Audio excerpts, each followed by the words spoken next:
I često bre ljudi, tada ćemo napraviti papirni brod od jednodvolisnice.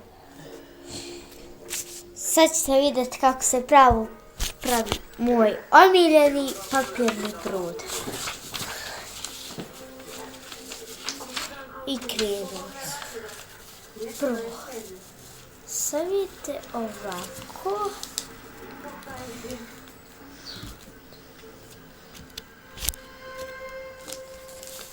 Savijete ovako.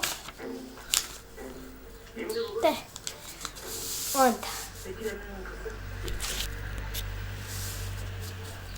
Idi da cijeleta. Savijete ovako.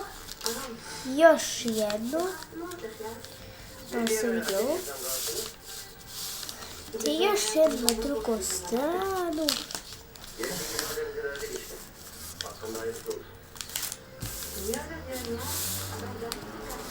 Vidite kako je izašlo.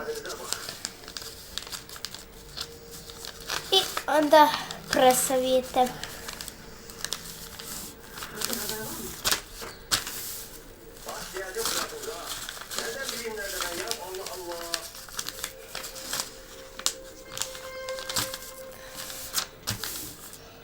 I onda presavijete.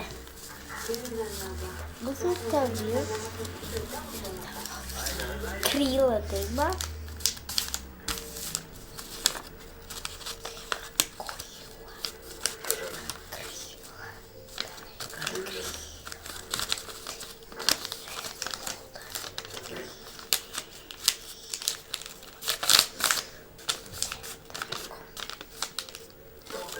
Tako. I sad možete napisati nešto. Vidite. Stavite kočice.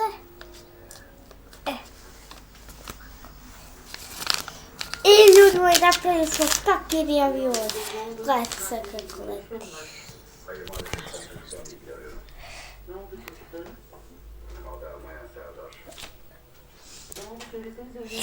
Pogodak ljudi, vidite kako sam baciju uvacila. I to ću ljudi, nadam se da ste uživali u moj novi klip kako mi pravimo papirni avion. Ćao!